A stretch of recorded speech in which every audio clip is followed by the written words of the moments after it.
ओम शांति। आज 8 जुलाई 2022 के बाबा के अनमोल मधुर महावाक्य सुनेंगे। आज की मुरली में बाबा विशेष हम बच्चों के धारणा के ऊपर अटेंशन खिंचवाते हैं। बाबा कहे, बच्चे झरमुई में व्यर्थ की बातों में अपना समय बर्बाद नहीं करो, लेकिन यही समय में अपना कल्याण करो। और बाप दादा दोनों इस शरीर में है, लेकिन फिर भी हमेशा यह समझो शिव बाबा हमें पढ़ाते हैं, उसी में तुम्हारा कल्याण है। ब्रह्मा बाबा इतना निरहंकारी होकर के बच्चों को कहते हैं, बच्चे तुम्हें याद शिव बाबा को करना है, पढ़ाई उनसे पढ़ना है, उसी में तुम्हारा कल्याण समाया हुआ है। बाकी ब्रह्मा बाबा को याद नहीं करना है। वर्षा हमें शिव बाबा से मिलना है, इसलिए ब्रह्मा बाबा भी कहते हैं, बच्चे उनको याद करो। सुनते हैं बाबा के मधुर महावाक्य। ओम शांति। मीठे बच्चे, वाहियात यानी व्यर्थ बातों में तुम्हें अपना अमूल्य समय बर्बाद नहीं करना है। बाप की याद से आबाद होना है। आज की मुरली से प्रश्न है, बाप दादा दोनों ही निरहंकारी बन बच्चों के कल्याण के लिए कौन सी राय देते हैं? उत्तर, बच्चे सदैव समझो हमें शिव बाबा पढ़ाते हैं। बल ब्रह्मा बाबा भी तुम्हें पढ़ा सकते हैं, लेकिन शिव बाबा को याद करने में ही तुम्हारा कल्याण है। इसलिए यह दादा निरहंकारी बन कहते हैं, मैं तुम्हें नहीं पढ़ाता, पढ़ाने वाला एक बाप है, उसे ही याद करो। उनकी याद से ही तुम विकर्माजीत बनेंगे, विकर्म विनाश होंगे, मेरी याद से नहीं। बाबा की याद से ही विकर्माजीत बनेंगे, विकर्म विनाश होंगे। बाकी ब्रह्मा बाबा कहे, मेरी याद से नहीं। ओम शांति। अब बच्चे सामने बैठे हैं। बच्चों की बुद्धि में जरूर होगा कि पतित पावन परमपिता परमात्मा जो ज्ञान का सागर है, वह इस ब्रह्मा तन द्वारा हमको पढ़ा रहे हैं। बुद्धि तो पहले जाएगी अपने शांति धाम में, फिर आएगी यहाँ। मुरली से पहले याद में बैठते हैं तो बुद्धि जाएगी अपने शांति धाम में, फिर आएगी यहाँ। शिव बाबा आए हैं इस ब्रह्मा तन में हमको राजयोग सिखाने। स्टूडेंट की बुद्धि में यह होगा ना कि हमको कौन पढ़ाते हैं। स्कूल में जाएंगे तो समझेंगे ना कि फलाना टीचर हमको पढ़ाते हैं। उनका नाम भी ख्याल में रहता है, आंखों से देखते भी है। सत्संग भी किस्म किस्म के होते हैं। वहां कहेंगे फलाना महात्मा हमको फलाना शास्त्र सुनाते हैं, भिन्न भिन्न अनेक शास्त्र सुनाते हैं। जन्म जन्मांतर ऐसे सुनते ही आए। अभी तुम यहाँ बैठे बैठे याद करते हो किसको? शिव बाबा को। तुम समझते हो हमारा पतित पावन बाबा वह शिव है, वही आकर ब्रह्मा द्वारा हमको पढ़ाते हैं। ये ब्रह्मा भी पढ़ाते हैं। जब ब्रह्मा कुमार कुमारियां भी पढ़ा सकते हैं, तो क्या ब्रह्मा नहीं पढ़ा सकते हैं? फिर भी तुम ऐसे ही समझो कि हमको शिव बाबा ही पढ़ाते हैं, न कि ब्रह्मा। इसमें तुम्हारा बहुत फायदा होगा। ऐसे समझने से बाबा कहे तुम्हारा बहुत फायदा होगा। इसको ही निरअहंकारी बना कहा जाता है। यही ब्रह्मा बाबा का कितना निरहंकारीपना है। बाप और दादा दोनों ही निरहंकारी है। यह खुद कहते हैं, भल मैं भी पढ़ाता हूँ, परंतु समझो कि शिव बाबा पढ़ाते हैं। जितना शिव बाबा को याद करेंगे उतना विक्रमाजीत बनते जाएंगे। हमेशा समझो कि शिव बाबा पतित पावन ज्ञान का सागर हमको पढ़ाते हैं। जितना हो सके शिव बाबा को भूलना नहीं है। वर्षा भी उनसे ही पाना है। शिव बाबा कहते हैं, निरंतर मुझे याद करो। ब्रह्मा की आत्मा को भी कहते हैं, तुमको मेरे पास आना है। शिव बाबा ब्रह्मा की आत्मा को भी कहते हैं, तुमको मेरे पास आना है। उठते बैठते मेरे को याद करने का पुरुषार्थ करो। इसमें कमाई बहुत है, हेल्थ भी बहुत अच्छी मिलेगी। कभी भी टाइम वेस्ट नहीं करो। Hear no evil, talk no evil, see no evil. सिवाय ज्ञान और योग के कोई भी वाहियात बातें नहीं करनी है। जिसमें ज्ञान कम है तो जरूर अज्ञान ही होगा। फिर अज्ञान है तो क्या करेंगे? जर्मुई जर्मुई करते रहेंगे। ऐसी बातें कभी नहीं सुनना। जर्मुई जर्मुई की बातें बाबा कहे कभी नहीं सुनना। जब ऐसे देखो कि वह वाहियात बातें सुनाते हैं तो समझो ये हमारा दुश्मन है। फालतू बातें सुनाकर टाइम वेस्ट करते हैं। बाप कहते ऐसी फालतू बातें नहीं सुनो। कोई की ग्लानि करेंगे, कोई के लिए कुछ बोलेंगे, कहेंगे ऐसी बातें कभी नहीं सुनना, न कभी सुनाना। जिसमें ज्ञान नहीं है वही ऐसी बातें सुनाकर और ही नुकसान करते रहेंगे। इसीलिए बार बार समझाया जाता है कि सर्विस में तत्पर रहो। इन चित्रों पर जितना एक दो को समझाएंगे उतना धारणा भी होगी। इन चित्रों पर जितना एक दो को समझाएंगे उतना धारणा भी होगी। यहाँ बैठ चित्र देखो, ये ख्याल करो, ये शिव बाबा है, यह दादा है, इन द्वारा हमको वर्षा मिलता है। फिर इस पतित दुनिया का विनाश हो जाएगा। ऐसी ऐसी बातें करते अपने को भी बहला सकते हो तो अच्छा होगा। फालतू बातें सुनने के बदले ऐसी बातों से अपने आप को बहला सकते हो तो अच्छा होगा। जर्मुई जर्मुई तो पाप आत्मा बन जाएंगे। जर्मुई जर्मुई की तो पाप आत्मा बन जाएंगे।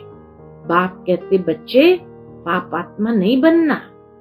दुनिया का समाचार, फलानी ऐसी है, उसने यह किया, ऐसी बातें जो सुनते और सुनाते हैं वह मुफ्त समय बर्बाद करते हैं। तुम तो बहुत आबाद हो रहे हो, विश्व के मालिक बन रहे हो। बरोबर भारत आबाद था। अब क्या है? अब बर्बाद है। बाप द्वारा आबाद हो रहा है। बाप और सृष्टि चक्र को याद करना यह तो बड़ा ही सहज है।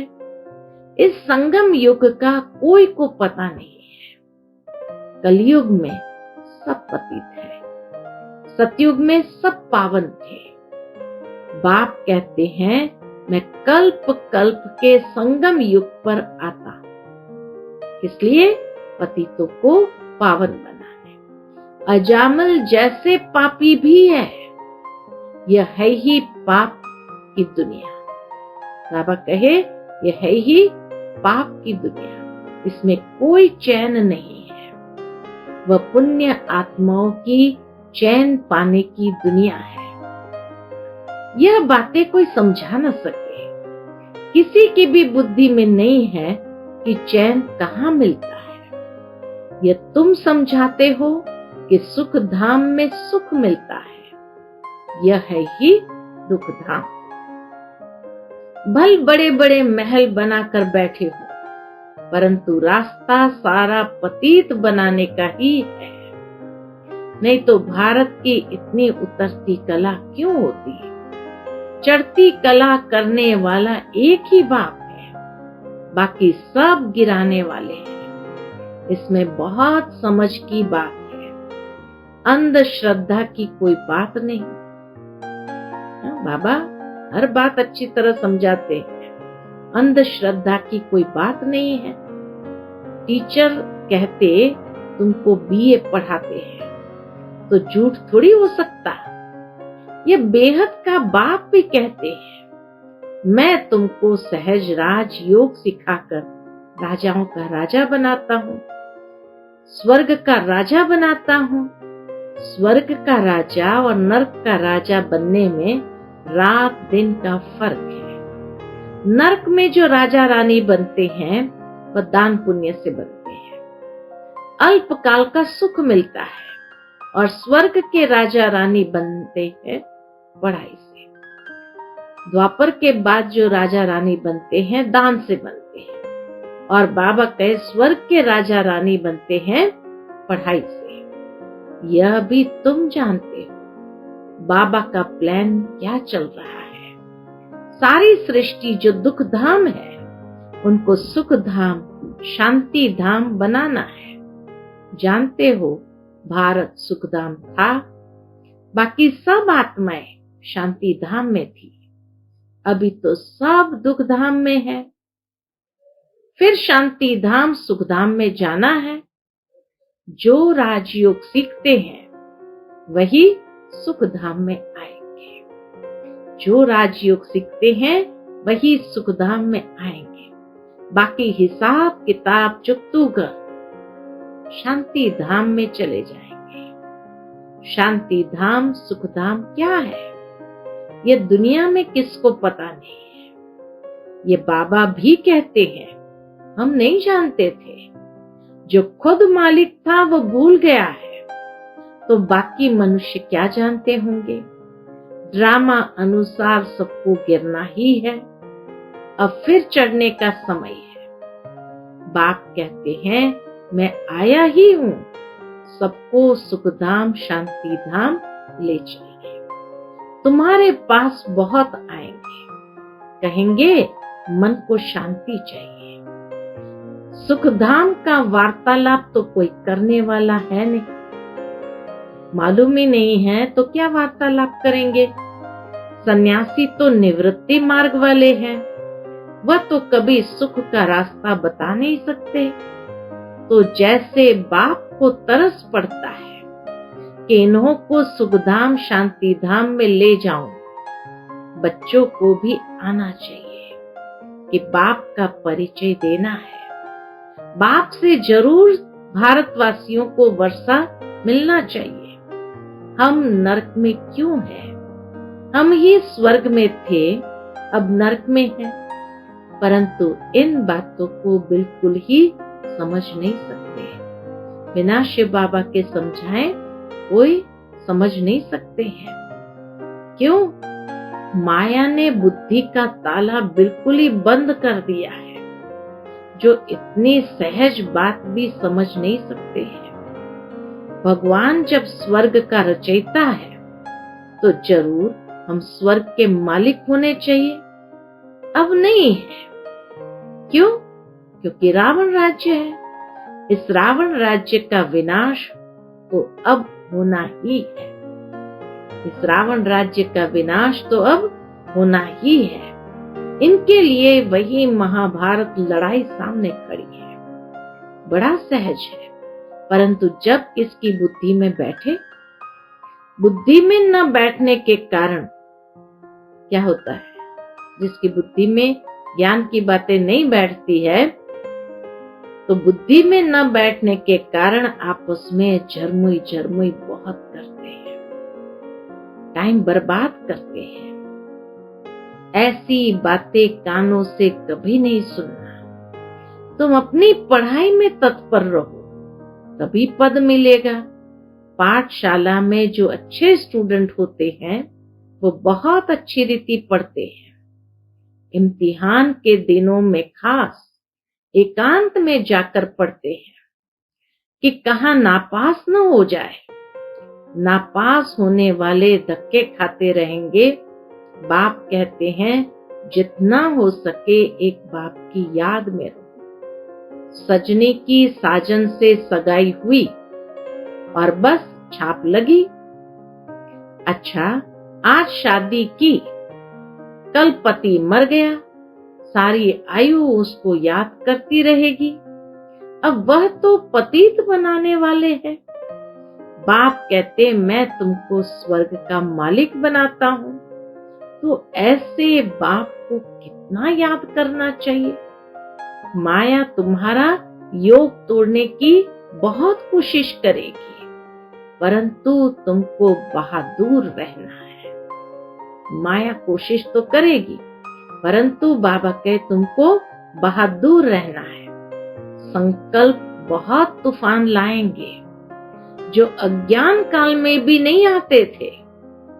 जैसे वैद्य लोग कहते हैं इनसे डरना नहीं, ऐसे नहीं डर कर जाए दूसरी दवाई करो। नहीं, बाबा भी कहते हैं डरना नहीं है। मनसा के तूफान बहुत आएंगे, लेकिन कर्मेंद्रिय से कोई भी कर्म नहीं करना है। कितनी अच्छी बात बाबा समझाते हैं कि लौकिक में जो आयुर्वेदिक डॉक्टर्स होते हैं, अगर कोई ऐसी बीमारी होती है तो वो भी कहते हैं डरना नहीं, ये बीमारी पहले बाहर निकलेगी, लेकिन जड़ से सारा जहर बाहर निकल जाएगा, उसके बाद ठीक हो जाएगा। तब तक धैर्य रखना होता है। तो ऐसे ही बाबा भी कहते हैं बच्चे डरना नहीं। मनसा के तूफान बहुत आएंगे, लेकिन कर्मेंद्रिय से कोई भी कर्म नहीं करना। एक दो को ज्ञान सुनाकर कल्याण करना है। जब व्यर्थ के तूफान आते हैं तो क्या करो, किसी को भी ज्ञान सुनाना शुरू करो। तो जैसे जैसे ज्ञान बुद्धि में चलने लगेगा तो वो फालतू चीजें या व्यर्थ का तूफान समाप्त हो जाएगा। इसलिए बाबा के युक्ति बताते हैं एक दो को ज्ञान सुनाकर कल्याण करना। बाबा बहुत समझाते हैं कि तुम अपनी मस्ती में मस्त रहो। घर में गीता पाठशाला खोलो। Charity begins at home. बच्चों को भी स्वर्ग का मालिक बनाओ। बाप स्त्री को बच्चों को रचते हैं सुख के लिए। तुम भी जानते हो हम भविष्य के लिए कमाई करते हैं, तो क्यों नहीं स्त्री बच्चों आदि को क्या करे, स्त्री बच्चों आदि को भी कराए। उनको घड़ी घड़ी बोलो, धंधा धोरी भल करो, सिर्फ बाप को याद करते रहो। ये प्रैक्टिस ऐसी पड़ जाए जो पिछाड़ी में विनाश के समय एक बाप की ही याद रहे। बाप कहते हैं तुम सब अभी वानप्रस्थ अवस्था में हो, सबको मेरे पास आना है। हम आए हैं इसलिए ले जाने के लिए। तुम्हारे पंख टूटे हुए हैं। सन्यासी तो ब्रह्म तत्व को याद करेंगे, वह बाप को याद कर न सके। हाँ, जो देवता धर्म वाला होगा वो मानेगा और शिव बाबा को याद करने लग पड़ेगा। ब्राह्मण बनने बिगर देवता तो बन न सके। वर्णों की बाजोली है ना, शूद्र वर्ण के थे, अब ब्रह्मा द्वारा ब्राह्मण बन दादे का वर्षा पा रहे हैं। शूद्र से ब्राह्मण बने हैं, फिर हम नई दुनिया के मालिक बन जाएंगे। ब्राह्मण है सबसे ऊंच, ब्राह्मणों की चोटी है ना। हम बाजोली खेलते हैं, इसमें 84 जन्मों का ज्ञान सेकंड में मिलता है। बाजोली में 84 जन्म का ज्ञान सेकंड में मिलता है। जैसे बाजोली खेलते खेलते तीर्थों पर जाते हैं, इतना महत्व रहता है, बड़ी भावना से जाते हैं। आजकल तो तीर्थों पर भी शराब आदि पीते हैं। आदत होती है तो छिपाकर जेब में बोतल ले जाते हैं। बाबा तो हर बात के अनुभवी थे। बाबा सब बातों का अनुभवी है। रथ भी बाबा ने पूरा अनुभवी लिया है। इनको भी बाप कहते हैं, तुमने बहुत गुरु किए हैं, सत्संग किए हैं, परंतु अब वह सब भूल जाओ। अभी जो मैं सुनाता हूँ वह सुनो। भगवान ने अर्जुन को कहा, रथ तो वास्तव में यह है, शरीर रूपी रथ। रथ में रथी है शिव बाबा। तुम सब अर्जुन हो गए। बाकी घोड़े गाड़ी की तो बात ही नहीं, न सेना की कोई बात है। वह है भक्ति मार्ग, यह है ज्ञान मार्ग। भक्ति के डिपार्टमेंट ही अलग है। ज्ञान देने वाला एक बाप है, बाकी तो सब भगत है। सारी दुनिया के जो भी मनुष्य है, सबकी आत्मा कहती है, ओ गॉड फादर।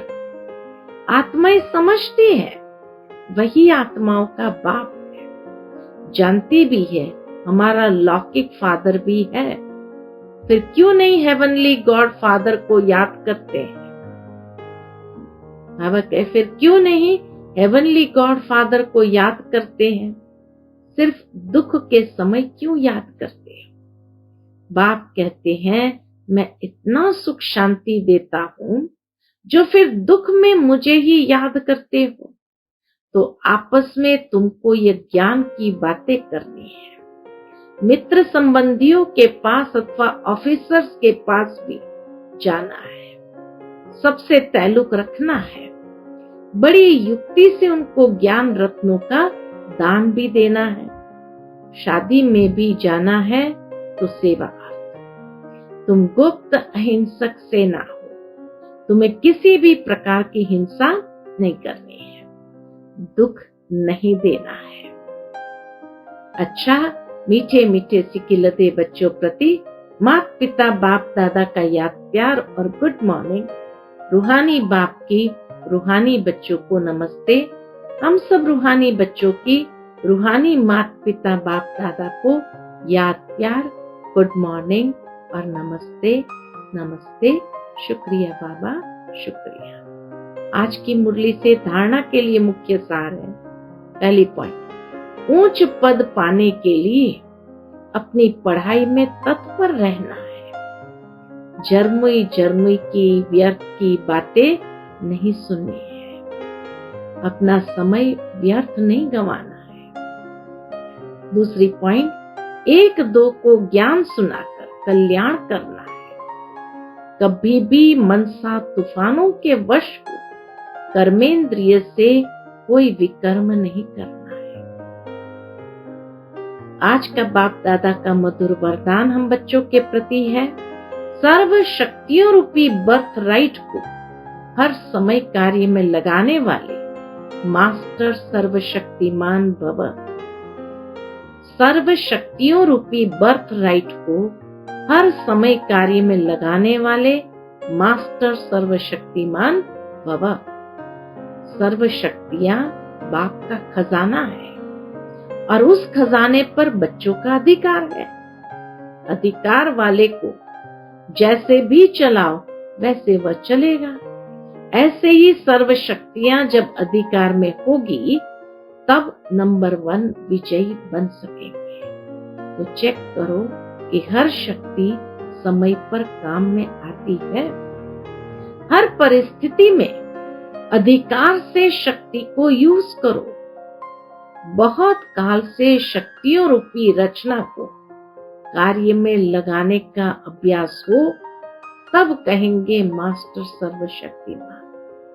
बहुत काल से शक्तियों रूपी रचना को कार्य में लगाने का अभ्यास हो तब कहेंगे मास्टर सर्वशक्तिमान। आज का स्लोगन है, कोई भी महान कार्य सभी के उमंग उत्साह से ही संभव है। कोई भी महान कार्य सभी के उमंग और उत्साह से ही संभव है। अच्छा, ओम शांति।